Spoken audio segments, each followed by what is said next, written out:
என்னடா பெட்டியோடு வரேன்னு பார்த்தீங்களா? ஆமாங்க, ஃபைனலாக சைராவுக்கு சைக்கிள் ஆர்டர் பண்ணியிருந்தோம். அது வந்துடுச்சுன்னு சொல்லி அதை சைராட்ட வந்து கொடுத்துட்டு சைராவுக்கு இன்னும் வச்சு பிரித்து சைராட சைக்கிள் கொடுக்கலான்னு ஓப்பன் பண்ணால் உள்ள சைக்கிள் வந்து டிசம்பிள் ஆகி இருந்துச்சுங்க. உண்மையாகவே ஆக்சுவலாக நினச்சி கூட பார்க்கல. நான் ஃபுல் சைக்கிளாக தான் வரேன்னு நினச்சேன். ஸோ அந்த பாக்ஸில் வச்சு சைராவை யாருக்காக கொரியர் பண்ணலாம்னு நினைக்கிறேன். யாருக்காக சைரா வேண்டாம் மறக்காம கமெண்ட்டில் சொல்லுங்கள்.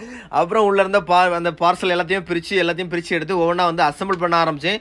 உண்மையாகவே குவாலிட்டிலாம் சூப்பராக இருக்குங்க. சைரா பயங்கர எக்ஸைட்மெண்ட்டாக எப்படா அதில் யார் இருக்கலான்னு இருக்கா. பட் கொஞ்சம் பொறுமா நான் உனக்கு அசம்பிள் பண்ணி தரேன், அப்புறம் உனக்கு தான் சொல்லி ஒவ்வொன்றா அசம்பிள் பண்ண ஆரம்பிச்சேங்க. அசம்பிள் பண்ண சைரா இருக்கவே மாட்டேன். அவளுக்கு எப்படியாவது அதில் இருந்து ஓடிடணும்னு ஒரு ஆசை. ஃபைனலாக பின்னாடி இருக்க பாக்ஸ் எல்லாத்தையுமே ஃபிட் பண்ணிவிட்டு உண்மையாகவே குவாலிட்டியுமே சூப்பராக இருந்துச்சுங்க. நான் கடையில் பார்த்ததை விட சேம் அதே குவாலிட்டியில் சேம் அழகாக வந்திருக்கு. இதுதான் சைக்கிளோட ஃபைனல் லுக்கு. சைராவுக்கு எப்படா அதுலேருந்து உட்கார்ல இருந்துச்சு. ஃபைனலாக சைராவை ட்ரைவ் பண்ண ஆரம்பிக்க போகிறோம். சைரா ட்ரைவ் பண்ணுற வீடியோவை நெக்ஸ்ட் ஒரு வீடியோவை நான் உங்களுக்கு அப்லோட் பண்ணுறேன். மறக்காமல் சைக்கிள் வேணா லிங்க்னு மறக்காமல் கமெண்ட்டில் சொல்லுங்கள்.